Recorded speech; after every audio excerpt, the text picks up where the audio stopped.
Okay, this is Kate Engelbrecht. I think we are ready to begin. Thank you all for being here today, both as participants and panelists. A few housekeeping things before we get started. I am going to ask that you all mute your mics during the presentation part of this webinar. We've had a few problems with feedback in the past, and I also have some volunteer work going on behind me, so I'm going to try to keep up with that too. If there's any type of problem, I'll do the best I can to manage it. This is the final webinar in SELA's Public Libraries section webinar series for this summer. You all will be getting an email from me later on today with the registration link for our next webinar, which is going to be about succeeding in challenging customer situations. It's going to be September 12th. And then I'm also going to send out a survey that includes information about what you would like to see next from these webinar series. And I'm also looking for new panelists for these webinars. So please, I encourage you to take the survey, give me feedback, tell me what you'd like. And if you have a specialty, please volunteer to help us with this. Are there any questions before we get started? Okay, great. And I just also want to add that we received an overwhelming number of questions related to job searching and applying for jobs for this webinar. So we're addressing a lot of them here, but we've also started a weekly question and answer post on the SELA Facebook page and the SELA Twitter page, where we post the question and then provide answers from a couple of different library staff and managers. So I encourage you all to follow that to see more fuller answers to your questions. Okay, so now I would like to introduce our panelists. Okay, our first panelist is Jenna Mirada. She is Branch Services Manager at Catawba County Library in North Carolina. Jenny stumbled into her library career late in life. Her first career was in human resources, and then she took some time off to raise a family. Her library life began in elementary school as a school library media coordinator. During that time, she collaborated with the public library and was so impressed with the mission and vision of the Catawba County Public Library System. After 13 years in the school system, she made the leap to the public library field as a managing librarian for 2 small libraries. Just a few short months later, she moved into the position of Library Services Manager. She says most people have to go to work, but she gets to go to a new adventure each day. Okay, our next presenter is Emily Leachman. She's currently the Central Library Manager for Central Piedmont Community College in North Carolina. She's been in this position since 2015.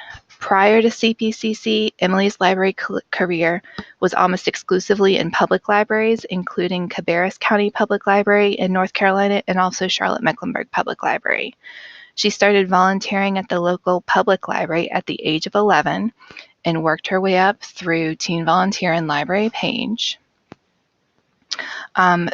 She had a brief first career before getting into the MLIS program at Wayne State University in 2005.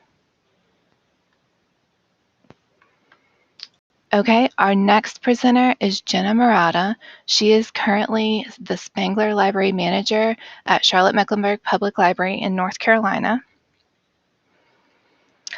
This is the children's library that's within Imaginon, which is a flagship youth facility. She was formerly the Active Reading Training Coordinator, responsible for launching the Active Reading Literacy Initiative in Mecklenburg County and coordinating this effort at the library from 2017 to 2019. Prior to her work with Active Reading, Jenna was a library assistant at Imaginon and at the Union County Public Library in North Carolina. She earned a bachelor's degree in liberal studies at the University of North Carolina, Greensboro, and completed her master's of library and information science degree from the University of South Carolina.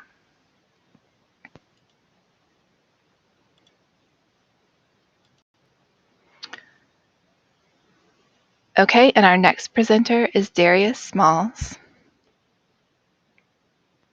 If you didn't know, 65% of Charlotte, North Carolina's population consists of transplants like Darius. He was born and spent most of his childhood in the Bronx and even back then, libraries had been a big part of his life. He moved to Charlotte as a teen and continued to visit the library on a weekly basis, and eventually began to volunteer at Imaginon, the Children's and Teens Library, and also the location where he now works. However, before the thought of working in a library had crossed his mind, he had worked many customer service jobs and had at one point even led a children's martial arts class.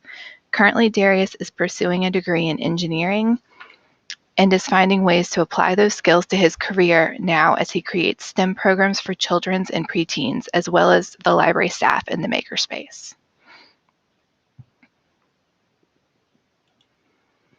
Okay, and then our last presenter for today is Kapil Vasty. I'm sorry. That's fine.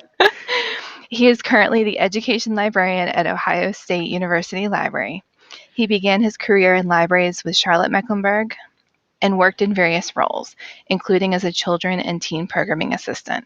Subsequently, he was the library collection assistant at Davidson College, where he facilitated the acquisition, description, and preservation of library collections. Kapil initially joined Ohio State as the resident librarian for special collections.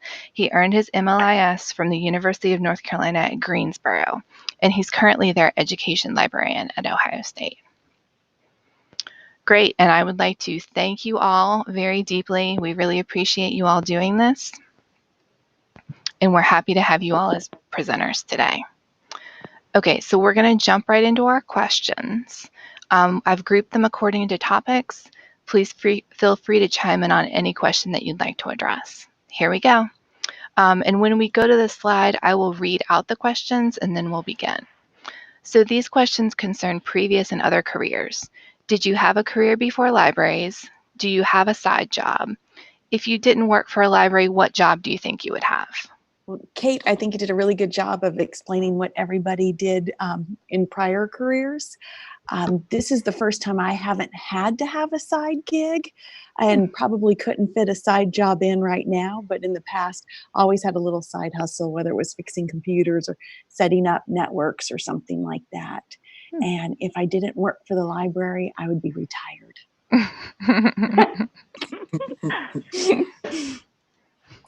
That's a good one. Well, I wouldn't call it a career, but retail sales definitely was pushed to me as a career opportunity, but it wasn't something that I stuck with. I did, however, when I did start in libraries, I was working in retail on the side as well as being a part-time library aide. And currently I go to school part-time, so it's in its own right like having a side job. So I feel like the whole time that I've been working at the library, it's like I have had something on the side as well.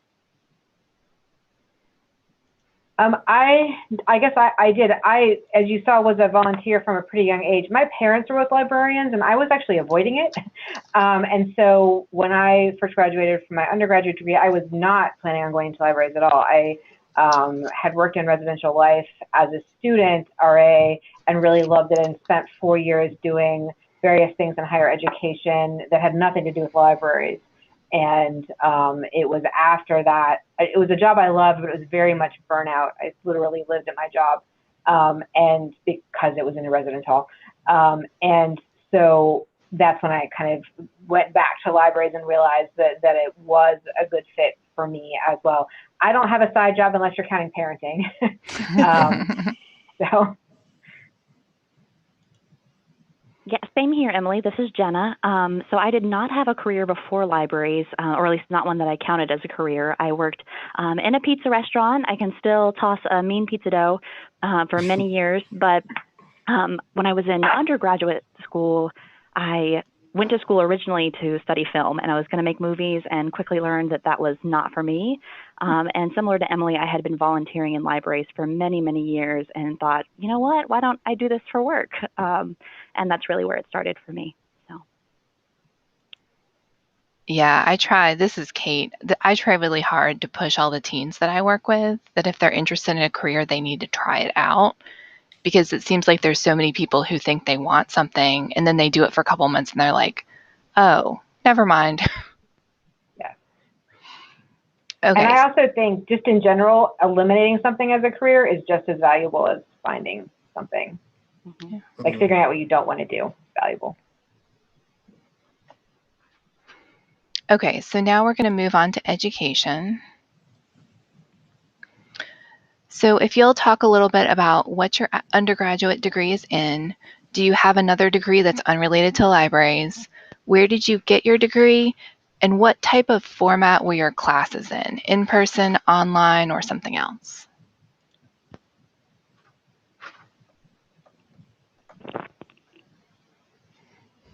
Well, Jenna again here. My undergraduate degree is in liberal studies, and so I was really still trying to figure out what I wanted to do. I told you I went to school originally for film and then ended up with a liberal studies degree. And so it wasn't until I started working in a library that I realized that's what I wanted to pursue for graduate work. But I did do the majority, probably at least 75% of my courses online. And I've got a young toddler at home, so for a portion of that, it was part-time rather than full-time coursework. This is Emily. My undergraduate degree, I went to a liberal arts college. My undergraduate degree, I was double major in English and music. My library science degree is from Wayne State University. This would have been early to mid 2000s.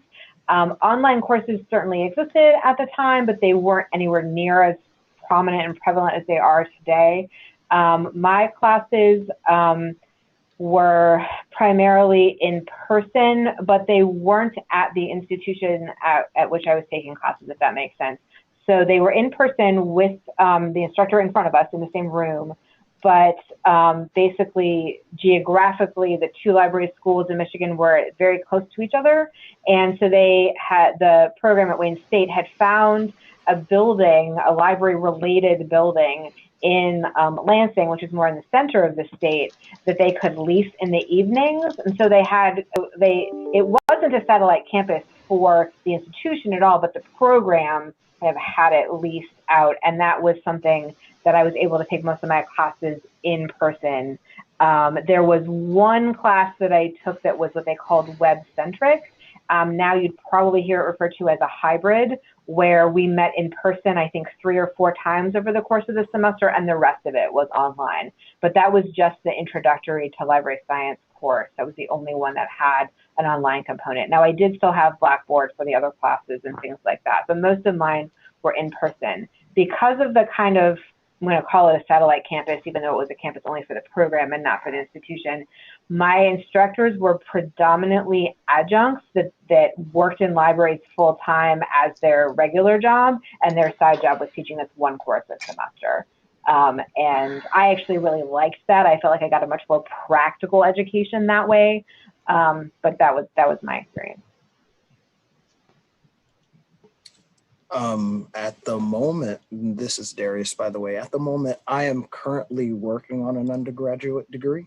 I am in the process of transferring from CPCC to UNCC, but not for libraries or not for anything relating to libraries, actually engineering. And most of that is because what I'm mainly interested in is working on computers, working on technology, and I'm very involved in the makerspace and technological aspects of working in libraries, which are starting to increase over time. And most of my classes, my classes were 50-50 going in, but as time has gone on, I have deferred to taking more and more online classes just out of convenience. But making that switch over, I probably will continue on to focus on just online classes, because I feel like with UNCC, I'll be a bit harder to pick up classes during the day. And This is, oh, sorry. go ahead. No, go right ahead. Oh, I was just going to say, so this is Kapil. My undergraduate degree is in history. I think probably relevant to the career questions we had on the previous slide. I kind of just stumbled into librarianship as a part of various other things. So like many of us, or many of us will continue to do, I did my library degree at UNCG while working. So of course, like all of my classes were online. And I even did 2 internships while I was a student at UNCG. Both of those were online, primarily or entirely online internships. And so yeah, that's about it. Sorry, Jenny. Oh, no, you're just fine. So this is Jenny, and I got my undergraduate degree in psychology after, like what Emily said, eliminating a lot of other possibilities. Got my degree, my MLS from East Carolina University, go Pirates. And it was all online. They have no seated options. And I did that while working as well. Great, thank you for sharing. And virtual high five to all of you who are working full time and pursuing classes. I know that can be very challenging. Okay, so our next section is about paraprofessional jobs. And what I'm referring to here are jobs that do not require an MLS degree. So our questions that we received: how can I get that first library job? What advice do you have for me? What jobs are available in the library system without a degree? And what did you like most or find most helpful in your paraprofessional job? Well, since I am, I believe, the only paraprofessional currently now, I had started off professionally in the library as a library aide, which is across the board probably the one position that you, no matter what library system you're in, you can get into without an MLIS. And then subsequently, I was promoted to a senior library assistant, which here in this system does not require you to have a degree, but in some other systems may require you to be at least on track to pursuing an MLIS. But in my case, I've gone along this track. Again, I am pursuing a degree that's not focused in the libraries, but at the same time, definitely feel right on track to perform any of the duties that any of the other staff would here with that same education. There are a few other jobs also in the library that you can pursue. And of course, right now, they're actually in our library system developing more jobs that require other degrees outside of the MLIS. Like currently, we're working on building our makerspace team, which actually is looking for engineers like myself who want to pursue something in the library, but on a more technical aspect, or introducing customers to STEM programs or new technology that would be available to the public in library spaces. And what I found really most helpful about, of course, paraprofessional jobs is one, being able to get your foot in the door when you're currently getting educated. And then another thing, experience is always your best resume builder. That's another big thing. The library offers you a huge wealth of possibilities when it comes to experience, no matter what your career path is.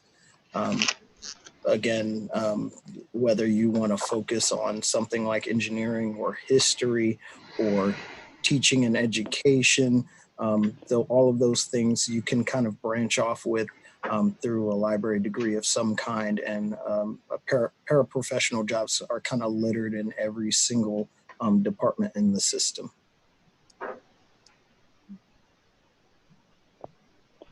This is Emily. In terms of getting that first library job, I think one of the biggest things, especially looking at public libraries, I know it's not always possible, but flexibility of schedule can make a big difference, especially if you're looking at a position that involves desk service. I mean, the reality is public libraries are open evenings, they're open weekends. Those jobs are going to have those hours. If you're someone who's flexible and can work when desks need to be staffed, you're going to be a more exciting candidate, and honestly have a better chance.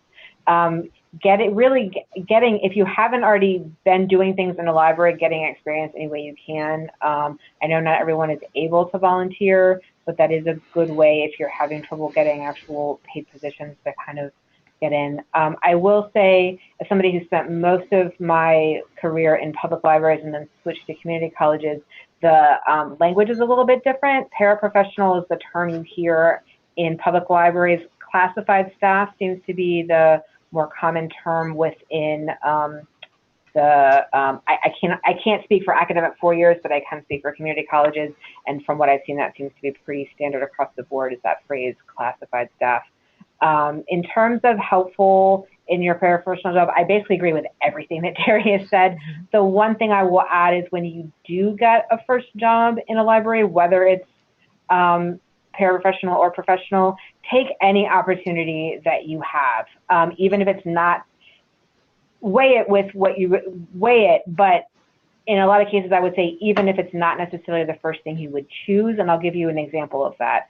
In this case, was my first librarian job, but the one kind of committee opening that my branch was having trouble filling was they needed a representative from that location on the safety and security team, and that wasn't something I was like super excited about, but it was the only committee. It gave me a chance to be on a committee with people at other locations, which meant I got to meet people at other locations. It means I kind of got to see some aspects of things. It's not what I would have picked. If you would have given me a list of 10 things, it would not have been in my first 3 choices. But by saying yes, I got to meet a lot of other people and then eventually could move into things that were my top choices. So take opportunities, even if they aren't necessarily what you would be your first choice, if you're able to, because that will, as Darius said, really any experience is good experience when you're building a library resume. This is Jenny. At Catawba County, we've got a lot of positions that don't require an MLS. We've got library assistants, library services specialists 1 and 2. I know in the school system, I started off as a media assistant with no degree whatsoever. Our genealogy person is an assistant librarian, and his degree is in history, and he came from a museum background. Our business manager and our community engagement specialist were 2 other positions that I thought of that don't have MLSs but are very vital, and I'm sure other systems have a wide variety of positions that don't require an MLS. Yeah, along those same lines, at Charlotte Mecklenburg Library, we have outreach coordinator positions, which do not require a master's degree. I also had a unique role here at my library, coordinating an active reading literacy initiative, and it was a kind of risky job for me to take. It was grant funded, so I didn't know how long I would be in that position, but I just seized the opportunity. It was a great opportunity to get some more leadership experience as a coordinator across the library. I did not have to have a master's degree, and it was just a great opportunity, and kind of taking that risk if you're able to, just saying yes to a few things like Emily mentioned.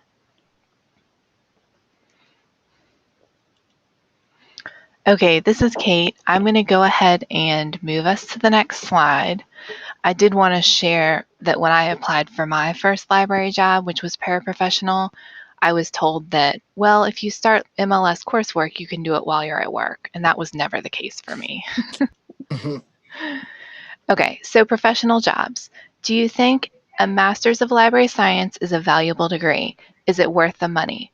Does an MLS really provide more career options, and can you move up without one? So this is Kapil again. I think, the MLS is a valuable degree and worth the money. Yeah, really, but there's other people depending talking. on what happens and sort of what you're expecting your outcomes to be. For me, it was incredibly valuable. Working as getting an MLS, it enabled me to move up and move into a librarian role, and just the salary increase alone has more than paid off for that investment of the money and the time. But on the other hand, jobs, if it's kind of limited, it may not be the most portable degree. Libraries or museums or archives, it can be a little bit, if your search isn't kind of more isn't broader than just local, you might have some level of difficulty finding something that's really pays off that investment, that opportunities that there are available, especially in public libraries. For moving up without an MLS, I mean, there are a lot of managerial roles. There are a lot of programming specialists with outreach or something like that doesn't necessarily require an MLS, but will do something. In academic libraries, it's incredibly difficult to move out without an MLS. And really, actually, the way to move up an academic library without an MLS is to have a PhD, which requires an even greater investment of time and money. So probably getting an MLS is the better option if you're really thinking about academic libraries.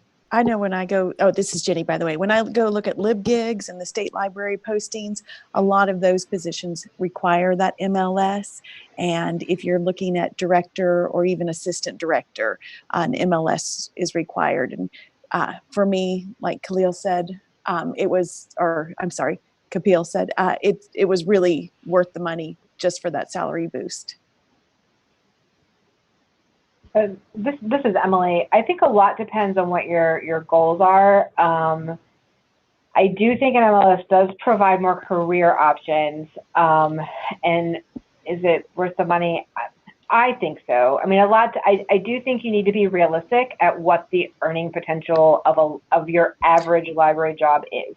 I mean, I know there are some folks when you get high up in big systems who might be making significant salaries. Look at a lot of job postings and look at the ranges and make sure that, I mean, if you're looking and realize that not everything hires in the high end of those ranges. So I do think it depends. One of the first couple sentences that Kapil said really kind of depends on what your goals are. I think that really matters. Can you move up with that one? It depends on what moving up means to you. It also depends on how big your system is. I do find that there tend to be more opportunities for moving up, possibly in smaller systems without having a degree. I could be wrong on that. I'm just going kind of anecdotally. Obviously, I'm in a big city and have worked at some of the larger areas where there was some leadership positions without MLS, but most of them have that degree requirement. Yeah, thank you. And this is Kate. I did want to share that one of my coworkers is considering library school. So I did price tuition recently for in-state North Carolina, the 3 library schools. For the master's degree, tuition only is between $10,000 and $12,000, which, I mean, sounds like a lot of money, but for a master's degree, it also kind of seems like a good deal. I don't know. Okay. Our next. I also don't have anything to back this up, but I do feel like libraries are one of the lower salary ranges for master's degree required positions. Yes. I don't have any evidence to back that up, but I've heard that kind of anecdotally from others. I would agree with that. I think we all would agree with that. Okay, so let's talk more about moving up. How did you decide you were ready to move up to a manager or another high-level job? And how long do you expect to be in your current job?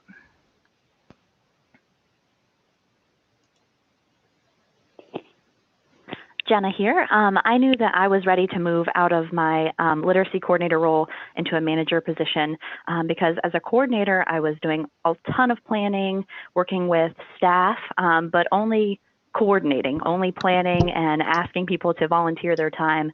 And at a certain point, I realized, gosh, I would love to actually be in charge of a team, work with a team, help them manage their time. And I just felt like I would be more effective in that role. And I knew it was time to kind of switch gears. I had also, just finished my master's degree and was ready for that salary boost that folks have mentioned. And so definitely wanted to make the switch at that time. I hope to be in my current job for as long as possible, 5+ years, if all goes to plan. So this is Jenny. I decided I was ready to move up when the job became available. So that was one of those things. I wasn't ready, but I knew that if I didn't take this, it might be 5 to 10 years before it came open. So it was kind of a leap first and then figure it out later. But I had the background from HR and psychology degree to kind of fit that role as a library services manager. And just like the previous person said, I would like to be here for at least 5 years. This is Emily. I agree with what Jenny said to some extent when the job was available. I had 2 jobs almost basically back to back that I was in 4 years each, and in both cases I was kind of second in command. One, I was second in command of a department, and in the next position I was kind of second in command in the branch, but it was a very small branch. The branch was the same number of staff as my previous department. And part of it was ready to move up when a position opened. And honestly, I kind of fell into the level of managing I have at my current job. The job I'm in now was available because of a retirement, and the job that person held and the job I held are not the same. They wanted to make a lot of changes, basically turn the position from kind of a head of a department, head of reference, into essentially a branch manager for the largest branch on that campus, because they didn't really have one prior to that. So the job that I kind of thought they kind of alluded to making some of those changes, but the job I applied for was definitely less responsibility than what I had. In my case, I was actually really happy with that. So to some extent, I was ready to move up when that's what the job was, which I didn't necessarily know 100% going in. But I'm very happy with it. But again, I had been in 2 previous positions where I was kind of second in command behind in one case a department manager and in one case a building manager. And I liked kind of that level of management where I could make some decisions, but I wasn't kind of where things ended. I expect to be in this job at least 5 years. Part of my timing for me is I'm at a location where we're building a brand new library that will be available in roughly 2.5 years. And I don't know that I'll ever get that chance again. And so unless something major happens, I'm not leaving. I'm going to stay where I can move into a new building. And then I want to have several years where I'm there in that new building and getting used to it. I'm also someone who likes to kind of stay long times in jobs, long times relatively in today's society. So that's my situation. Okay, great. So our next set of questions is about switching to a different type of library. Please tell us about moving from a public library to an academic library. How did you show your skills were transferable? What tips do you have for trying to get a job in a different library system? So I originally moved from, this is Kapil again. I originally moved from Charlotte Mecklenburg Library to Davidson College. These were both, paraprofessional roles. So this was while I was actually in the middle of my MLS program. So moving in that sense wasn't necessarily that difficult. It was, the job was available. I was local, and I, at that point, could show like I had 4 or 5 years of experience working in libraries in general. So I had the sort of knowledge of, with reference skills, with doing some technical services, with committee work, with collection development type stuff. I mean, even if I wasn't in charge of these things, I was aware of them. I had worked on teams and committees. Actually, one of the great things about public libraries in paraprofessional staff roles, or at least it's a possibility, I think it's a greater one than in academic libraries, is that there's more opportunities for staff to kind of get those types of skills. So then when you go to an academic library and you're interviewing, you can say, well, actually, I was on a system-wide team that was doing some collection development work. And so that was something that they were very impressed with. When it came to becoming a librarian at a academic library, so I'm at Ohio State University, as the education librarian, a lot of that was showing, talking actually about my public library experience working in children's services. And, a lot of what they're interested in at a university library or at a 4-year school library is, well, maybe not a 4-year school library, at a university library is some level of content knowledge.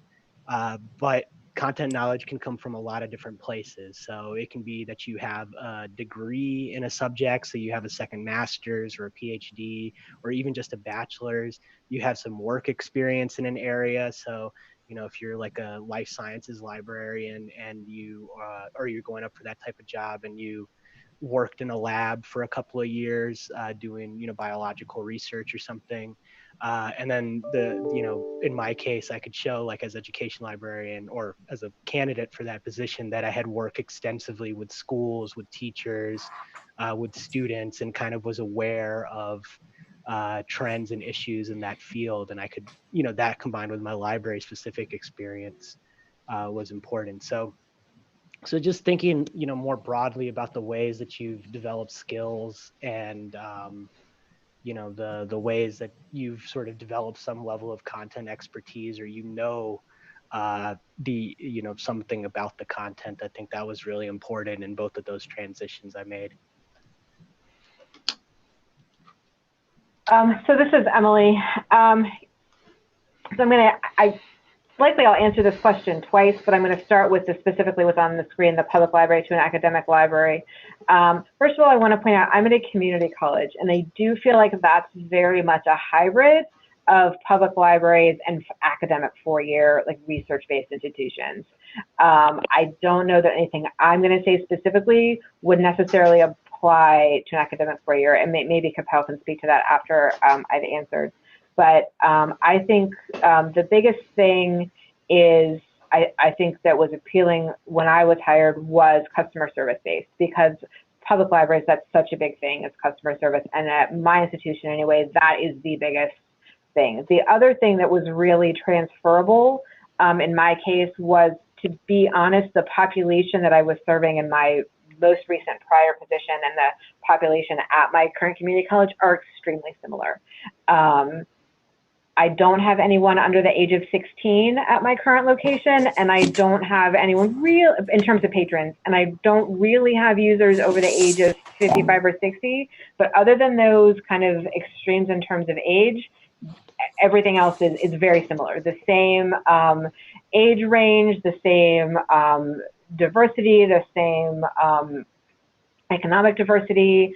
Lots of the population is really very similar to what I was working at the public library, and I was able to kind of make that case in my interview. The other thing that I think helped me specifically for this job is my previous job as a reference librarian. I worked with a lot of community college students. Now, in that case, it was a different county, so it wasn't the community college that I currently work at, but it was another one in the North Carolina system. And a lot of the students at that community college were users of the public library. So I helped them with a lot of different things.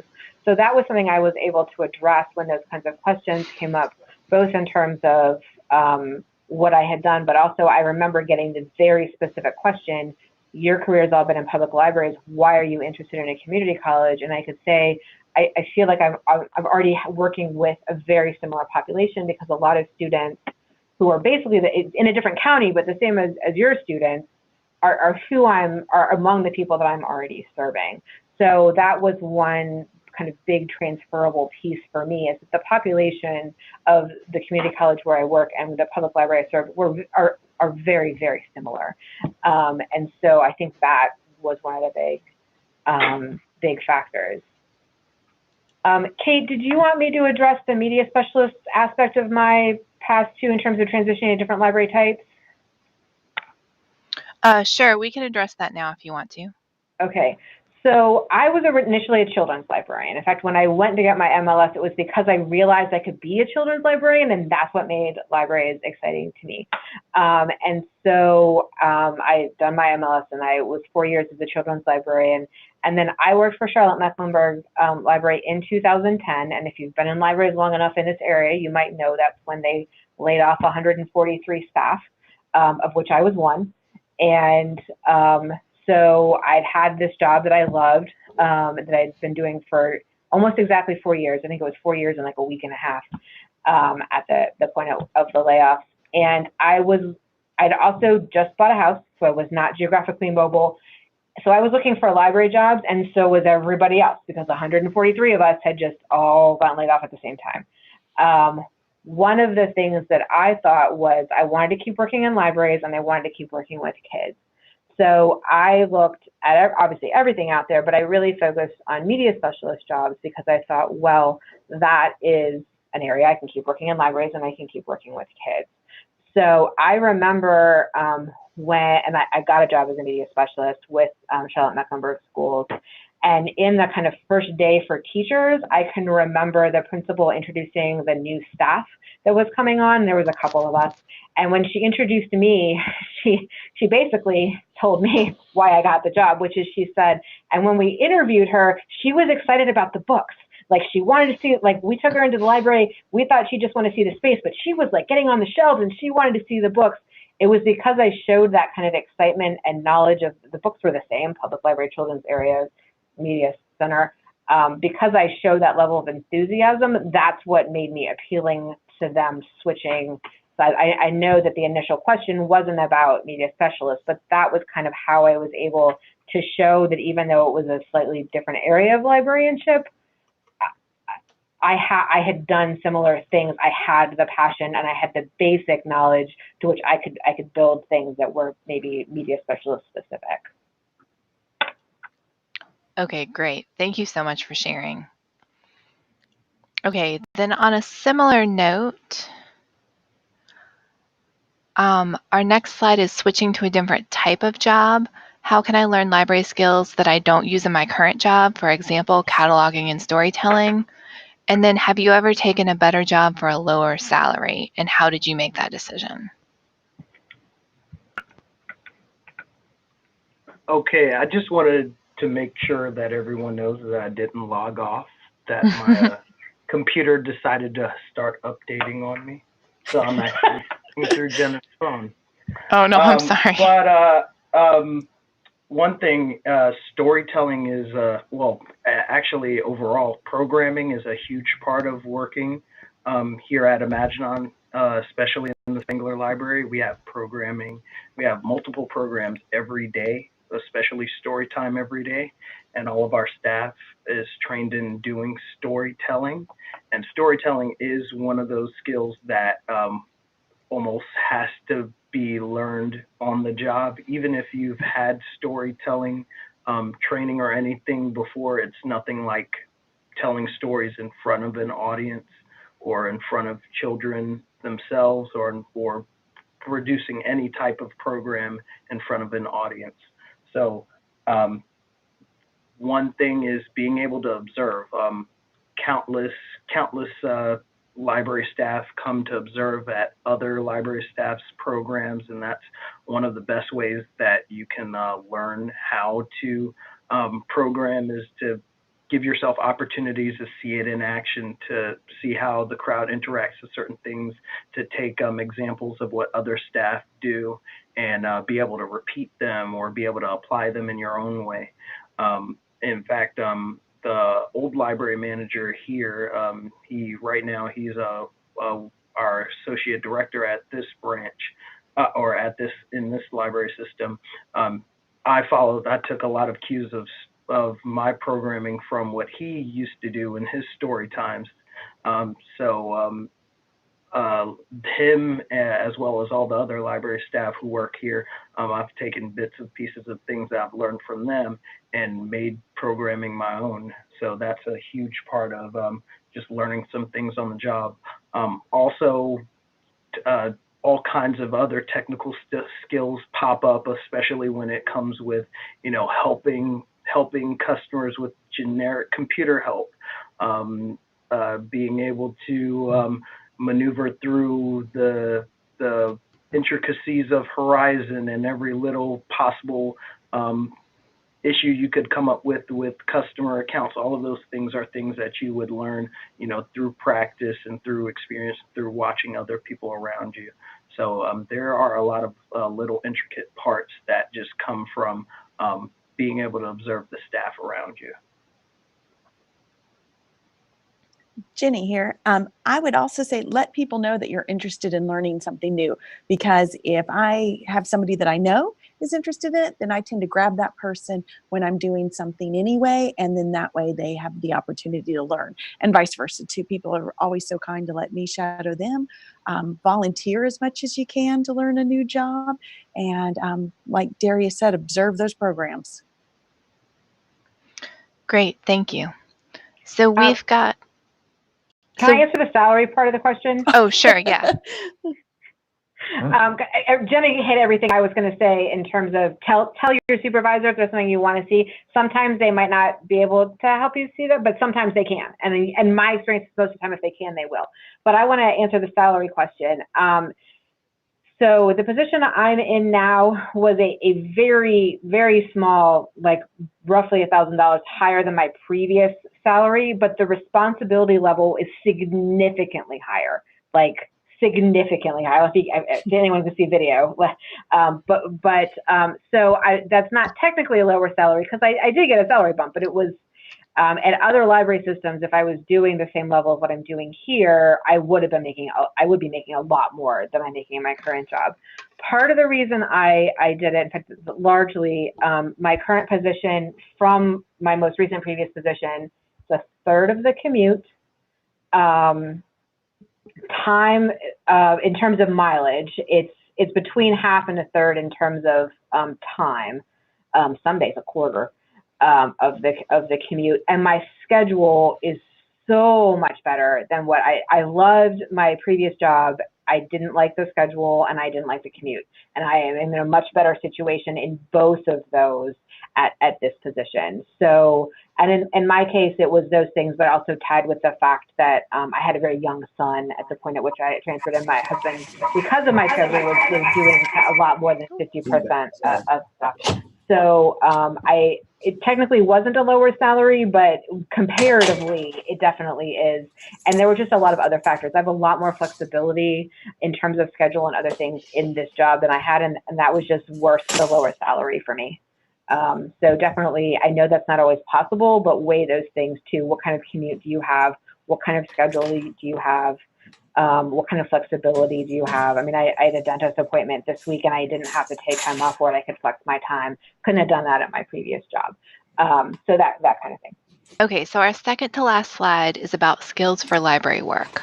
What skill is very useful to your current job that you didn't learn in any formal classes? What is a skill that you'd like to learn, and what are some resources you'd recommend to learn more about libraries and library work? The biggest one for me is customer service. I know I can go to as many trainings as I want to try and improve my customer service abilities, but I think being hands-on in a food service industry was one thing that I brought to my library career that is kind of just ingrained in me now. And I think that's been a real benefit in trying to advance as I completed my MLS. I'm going to answer a question that's not quite on the slide. This is Emily, which is, what skills do you recommend that people learn that aren't necessarily covered in things? And two things: grant writing and budget. Especially if you want to eventually be high up on the budget. And that also answers what is a skill I'd like to learn. Done a little bit in terms of budgeting, in terms of collections, but nothing in terms of like actual library budgets. So skills that I would recommend, kind of doing some work on grant writing, because that's all. If I've got two equal candidates and one of them's done grant writing, that's who I'm gonna hire. Language, same thing actually. Bilingual is another one that if you've got that skill, that also kind of exponentially increases your hireability. This is Kapil. I'm gonna agree with Jenna on the customer service thing. I mean, it's not something that's really covered in the classes, and we do talk about it in trainings, but it's really something that needs to be developed at work. And actually related to that is sort of the level of outreach and networking that I've had to do regardless of my position or the institution I'm working in, whether public or academic.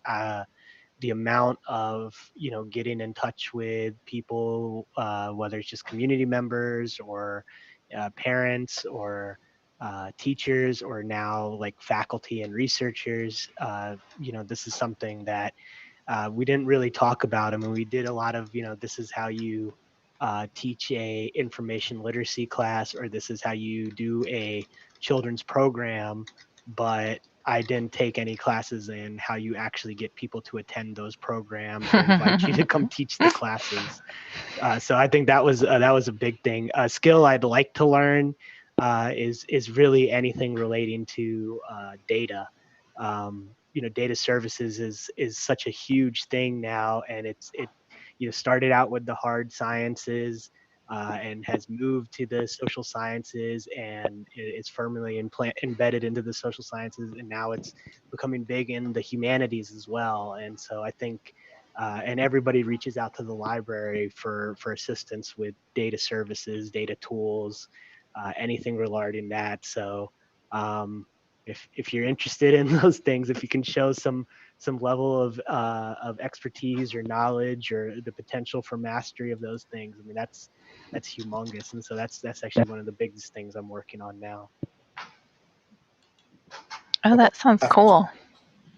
I would have to triple down on what Jenna Kapil said about customer service, of course. As for a skill I'd like to learn, I'm also going to agree with Emily that grant writing is something that I see as very important to learn, and I'm very interested in picking something like that up.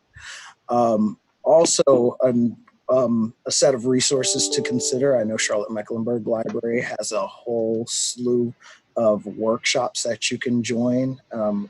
This webinar, being able to join webinars, join library teams, be active in joining teams, webinars, join ALA, join all these other things to network with other librarians, library staff, and get more information on other things that you might be interested in pursuing or interested in learning. But most of the time in libraries, they'll have opportunities to do workshops or take extra classes to further what you can learn about that relates directly to your field or progressing to the next step in your career. And to piggyback off of what Darius says, I highly recommend subscribing to listservs, even just attending the vendor sessions at ALA or PLA or NCLA. We also subscribe to like the Harwood Institute and the Aspen Institute about looking outward and reaching outward. And I love the unshelved comic strip. So if you've not made the leap to public libraries, that's a great way to realize some of the things you'll be facing in a public library. Okay, great. So our last slide for today's webinar is about job searching.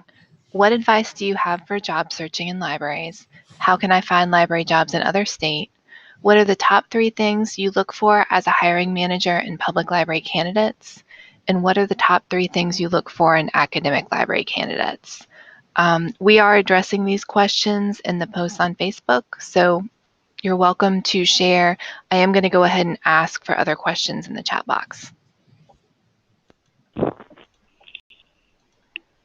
I've fortunately had an opportunity to serve on a lot of interview panels since I've started working at the library. And one thing just to keep in mind is that there are a vast number of other people who are looking for a foot into the library, and they come from all kinds of backgrounds, all levels of education, and it goes all the way up the list from the library aide or page positions all the way up to any higher level manager positions that a large amount of candidates who may have MLISs or no degree at all will be applying all at the same time. So it's competitive. Make sure you have a resume that lists, most importantly, your education and your strongest assets, of course. And also, once you do get an opportunity to interview, just be prepared to show what you can do. A lot of jobs will require you to be flexible and be able to do customer service and be able to program and be able to stay nights. So be able to be flexible is probably the biggest recommendation I could say. Also, be willing to put experience from all kinds of jobs on your resume, because any little bit can be a benefit to you or give you an edge over another candidate who might have some experience in one way. Being able to articulate and tell your story and being able to have a bright and friendly demeanor is also very important, because in a lot of cases you're going to be a representative face of the library. And since the library works with the public so often, if in an interview you're very closed off, or you have difficulty talking to people or conversing, that's going to cut you out of the running immediately. I know the number one thing that I look for when I'm hiring is fit. Do you fit with our mission, our vision, and our values? Do you like people more than you like books? The reason why you want to go into libraries should not be because you like to read. So I love it when somebody answers that. I look for conscious competence. Do you know why you're successful? And because past success it's such a good predictor of future success. We look for emotional intelligence, because you've got to be able to manage yourself in order to manage the public. And of course, all of that customer service and soft skills, customer service, customer service, customer service. This is Emily. I agree with the things that have been said. I'm also going to go more on the advice part of this. I do a lot of hiring, and I'm in the process of hiring, but it's closed for a full-time classified staff position. Make it easy on the person who's reading your stuff. So by that, I mean, Darius mentioned highlighting your education. If you are applying for a position that is MLIS required and you have an MLIS, make it easy for me to find it on your resume. Put it somewhere that it's easy. I have an HR department that's very strict. I have minimum requirements, and I have to prove that any applicant I consider meets the minimum requirements. So if it's a librarian position, that's going to be a degree. It's frequently going to be a number of years of library service. I agree with Darius in terms of listing other skills from jobs that aren't library on your resume, but make it easy for me to find the library stuff. Tailor your resume to definitely to libraries, but I would also say to the job, but definitely to libraries. If you're interested in libraries, but also would be open to a job in a photography studio, the resume should not be identical. They should be different. And I've gotten similar things. You write a cover letter, submit a cover letter. If there's not a place on your application to do a cover letter and a resume, you can create a PDF that has a cover letter as the first page of your resume, and tailor it to the job.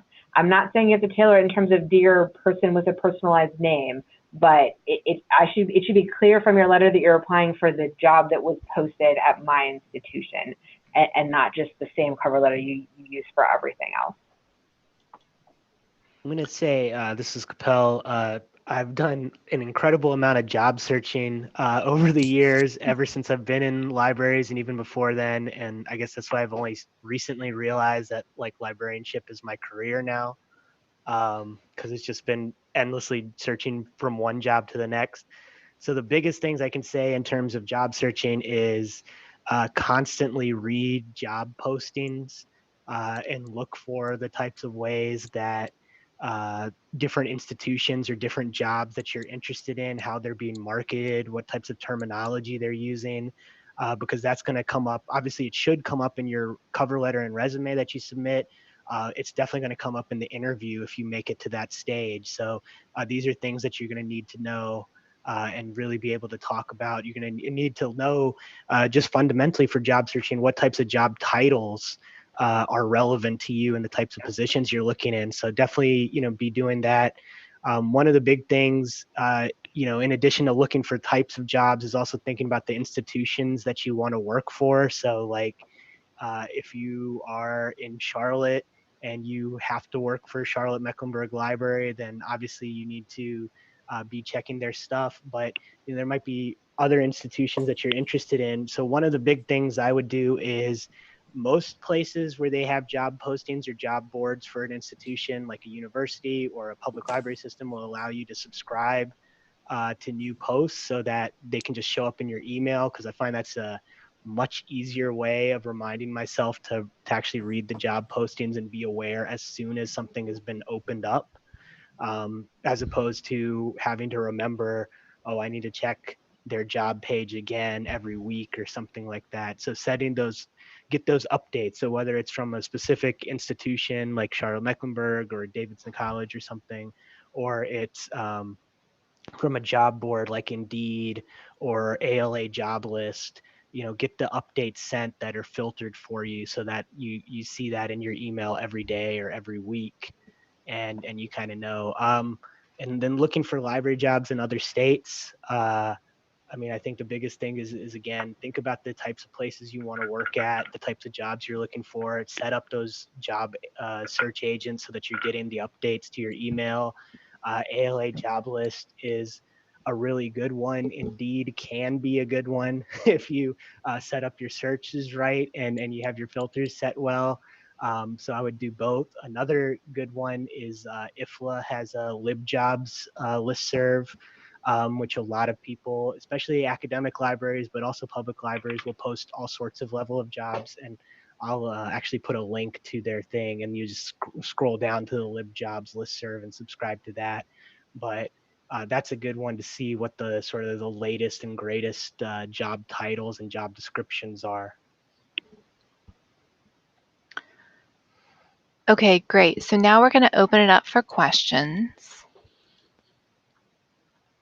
So what questions do you all have? And you're welcome to unmute and talk, or you're welcome to put them in the chat box. We do have a question in the chat box now from Race. I'm a customer-facing library associate thinking about getting a degree so I can go further in the career. But one question I have, do branch managers and library directors really enjoy their jobs? And if so, what makes that appealing as opposed to the fun of the things I like now, like preparing programs or talking to the customers about movies and books they enjoy? Ray, this is a fantastic question. And this is Emily. The first thing I want to say is you're asking the right questions. Like, do I really want that job? And that is super important to ask yourself. And obviously only you can answer that for yourself, but great question. And it's good. The fact that you're thinking about these things means you're on the right path. So that's the first thing I want to say. I will say that for me, I'm someone who for a long time didn't. I am a manager now. And there was a point at which I would have zero interest in it at all. And same thing. I liked what I was doing. The majority of the time, yes, I do really like my job. See this. One of the things is that I do a lot of problem solving. And I just wanted to share that I'm currently listening to an audiobook called The Making of a Manager by Julie Zoe, I think is how you pronounce her last name. And she has a whole chapter on this. She has a whole chapter about how when you become a manager, your main goal really focuses on helping other people do their work, not really doing the work so much yourself. So that might be interesting for you to listen to if you're interested. The title of the book is The Making of a Manager. Also, really, there's pieces that I get to do that I wouldn't have gotten to do a job ago or 2 or 3 jobs ago, where like I write a lot more policy now, so I get to influence what policy everyone that impacts my client base, which is students, and so I get to use all the years like kind of what I wanted to do all those years ago, and was like, oh, if only I was the one in charge, I got to make the decision. Now I get to make the decision, and so I also can do things that I kind of wished. I take pieces from supervisors that I really liked and other things that I didn't necessarily like what I saw. It's really important to me to work a minimum number of hours on our service desks every week, because the person making policy should see what happens at a service desk all the time. And that really matters to me. And so I kind of get to do things the way I wish someone had done them for me 3 libraries ago. So that part, you can tell just by how animated I am, that part really excites me. And I like that I get to do that. I wouldn't have wanted to do it 10 years ago, 13 years ago when I started. What other questions do you all have? I know we've run a little bit over, and I want to be mindful of everyone's time, but I do want to address any questions. Okay, so if there's no questions, we'll wrap up the webinar. Thank you all for coming. Presenters, thank you so much for doing this. This was really great and helpful. It's going to take me a couple of days to edit and post the video, but then I will email out the link to everyone. I encourage you all to sign up for our next SELA webinar if you're interested. It's going to be Succeeding in Challenging Customer Interactions on September 19th from 11 a.m. to 12 p.m. Eastern Standard Time. And look out for that survey coming out later on today. Please fill it out for me and give me lots of good feedback so that we can, develop webinars that really help what you're looking for. Thank you so much, and I'll see you next time. Thank you. Thanks, Kate. Thank you, guys.